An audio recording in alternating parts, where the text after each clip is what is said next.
The focus on today's video is going to be fixing a broken liner lock on an old Camillus hawkbill folder. Coming right up.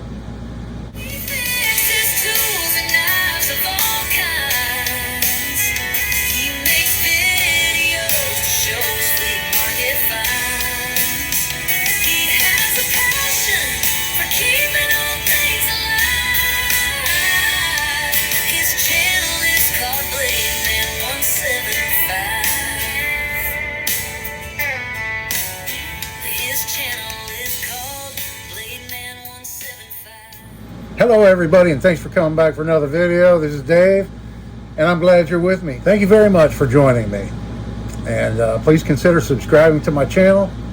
I really do appreciate it. So like I said, this video here I'm going to focus on fixing this knife right here, which I already did, and I'll show you some footage of that from my grab bag series.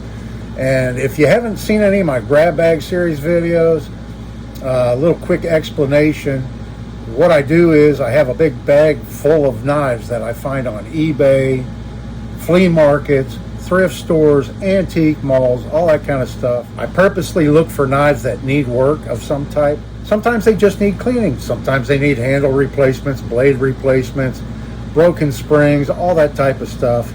I throw them in the bag, and then I reach in the bag blindly. I grab a handful, and then those are the knives I work on and proceed to fix up in a 24-hour period. I used to do them 2, 3, 4 times a week.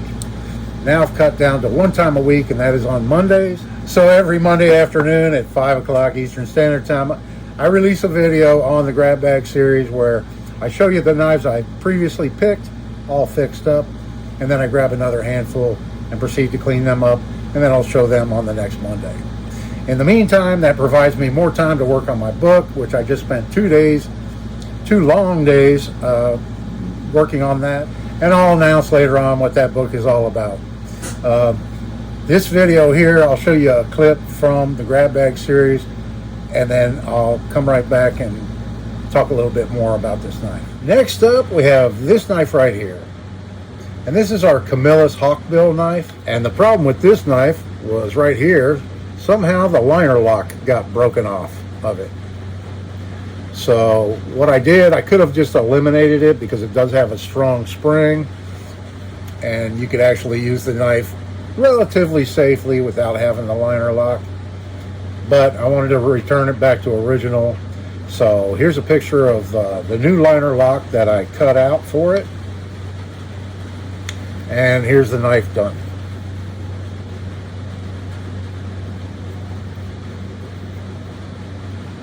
I'm not sure if the microphone will pick it up, but you can hear it click open. There's the new liner lock that I made.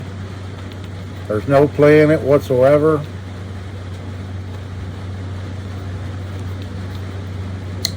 It works perfectly. And so I opted to go that route because it might not be something you've seen before. Somebody making a new liner lock. That, and I just happened to be lucky and have a piece of brass the right thickness laying around that I could use. So where this tab is right here, I actually work hardened that brass so that it has a little bit of a springiness to it, and it's working perfectly.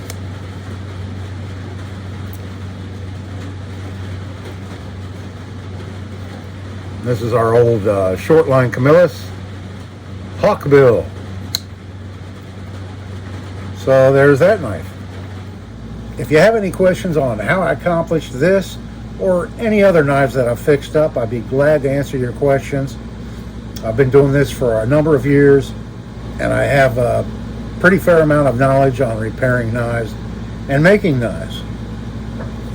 So there's that old hawkbill. For a 75-year-old knife, I think it came out really nice. I really didn't do anything to the blade on this. This is pretty much how I found it. I cleaned it up a little bit, but it's a really nice usable knife now. So as I sit here, I have about a dozen knives in front of me at least, and pretty much all of them are project knives that I'm currently working on. I haven't started on the 7 that I grabbed in the last grab bag. I will start on those Monday morning bright and early, and then I'll make a video when I get those done, and show all those in Monday's video. So in the meantime, I've been working on these blade blanks that I bought on eBay from the Colonial Knife Company auction in '98 when they went out of business. I bought these blade blanks off a gentleman that went to the auction, and he purchased quite a bit of their leftover inventory after they went out of business.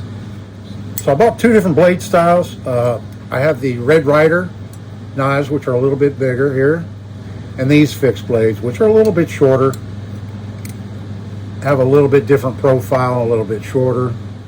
And then more recently, I bought some more from the same gentleman, and they're even smaller than these two. Shorter, I believe those might have 4-inch blades.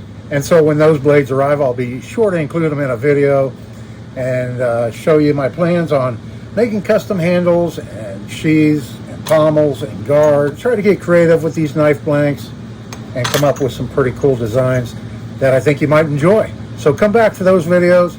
And like I said, if you haven't subscribed yet, please subscribe, hit the like button, share the video. All that stuff really helps me out, and it is very much appreciated.